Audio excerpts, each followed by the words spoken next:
my daughter turned 14 this past Monday, and I was baking her a cake. And I just got the Duncan Hines. I'm not going to lie, I can't do anything from scratch. But then I just took a moment to look at what was in the icing, with which you would use to write happy birthday. Everything in there was red dye number this, yellow dye number that, green dye number this. And I thought, this could alternatively read carcinogen X, carcinogen Y. And that's where I drew the line. I'm sure there are tons of seed oils and so on in the cake itself, but my point is, how does that even make its way onto the shelf, where the vast majority of people have no idea that all those dyes that are in our food, but not in the Europeans, can cause cancer? And so I'm giving my child cancer for her 14th birthday, which is a no.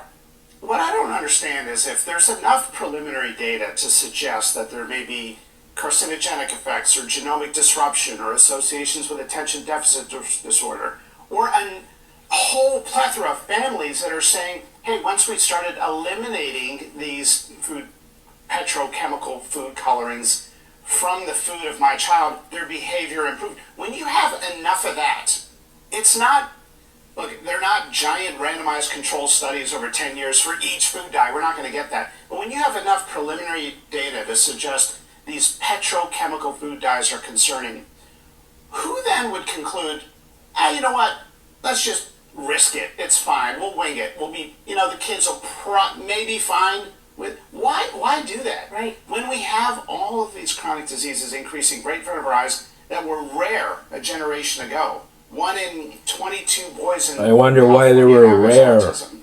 I mean, when you see these statistics, who says, you know what, it might be, some of these ingredients have been suggested.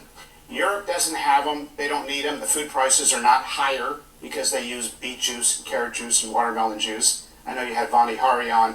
She's a great champion for that. We're taking a close look at this, and I think you're going to hear some action in the coming weeks on that.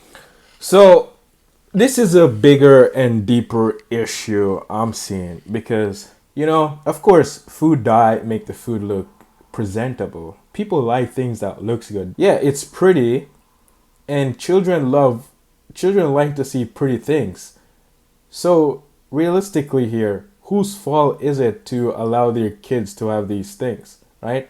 Megyn Kelly up here is blaming a market that is in demand. It's in demand, so that means people are using it because guess what? You don't want to bake the cake from scratch. You want things to be easy, so guess what? You went and you got it. So is it the place that provides a service for a need is to be blamed for it? It's hard to say, isn't it? Right? When you don't want to do it from scratch because you don't have the time to do right by your kids, right? I remember an interview where she said when she was being raised, her mom would be working all the time and she wouldn't get time with her mother, and she's doing the same thing to her kids. She's out here working. I'm not sure she's married, but I would guess that she's married and have kids. Why are you not at home taking care of your kid? Why you get neglected when you were younger and you're repeating the same thing that your mother did to you when you were a kid?